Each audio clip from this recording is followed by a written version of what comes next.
नमस्कार। हम राजीव रंजन तिवारी अरवा सबके रंजन रस में स्वागत बा। देश में आजकल का हो रहा बा कुछ समझ में आवता। एकदम सब कंफ्यूजिया गल बनू, समझे में नहीं क्या का हो रहा बा। अभी तक किरौना के डर, अरे वह कोरोना जो चीन से आयल वाला कहता लो कि चीन से आयल बा किरौना, अभी ओकर हल्ला तो मचले रहा।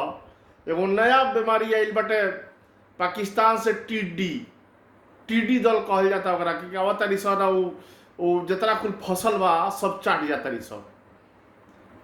वो के आरोप लागल बा कि पाकिस्तान से आयल बा, माने चीन से कोरोना आयल बा आ पाकिस्तान से टीडी। तो टीडी पर माने ओके छिड़काव करे के कुल प्लान चलल बा, केमिकल के छिड़काव हुई आ ओकरा बाद जइया सब खैर चली उतावत जात रही अपन जो लिखल हुई भाग्य में तो होई। पहली बात ही कहे रहा कि काली कांग्रेस पार्टी के स्पीकअप इंडिया प्रोग्राम चलल देश भर में। दावा ही कल जाता कि लगभग 50 लाख कार्यकर्ता पदाधिकारी लोग मिल के सोशल मीडिया पर अपन अपन वीडियो बना बना के डालल लो और सरकार से डिमांड कर लो कि भाई देश में जो समस्या बा जल्द से जल्द निपटारा होके के चाहिए। आ कांग्रेसी लोग साबित कर दिया कि मोदी सरकार विफल हो गई बिया हर काम में, खास करके ई समस्या जो आयल बटे किरौना वाला, एकरा के लेकर तो विफल हो गई बिया। ई कांग्रेस के लोग के, कांग्रेसी कार्यकर्ता लोग के का नाम बा। और सरकार का आकलन करे के चाहिए कि कांग्रेस के लोग जो बात कहता ये बात में कितना सच्चाई बा कितना गलत बा। अब बात भी सही बा कुछ हद तक। आरोप यो लगाता कि यदि नमस्ते ट्रंप वाला कार्यक्रम ना हो रही तो इतना बवाल ना बढ़ी।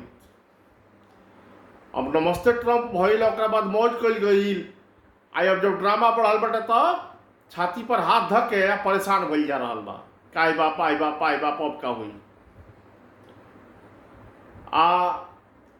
कोरोना के दुनिया हिसाब किताब बढ़ रहा बा धीरे धीरे, वैसे ही बुझाता कि ई आफत जन बात और बढ़त जाई, ई तबाही मचाई इसराइल बुझा रहा बा।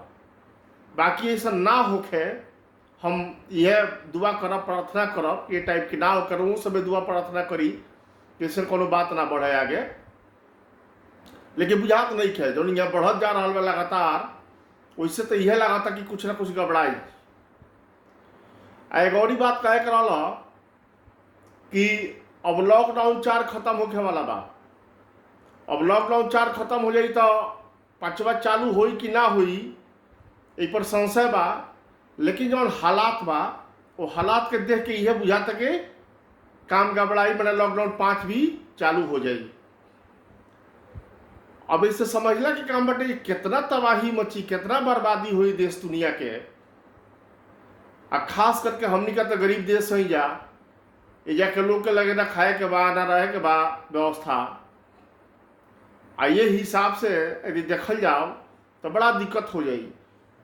अब सरकार का करत या का धरत या तो वह जानो, लेकिन दिक्कत ही बजे सरकार के लोग अपन गलती माने के तैयार नहीं थे।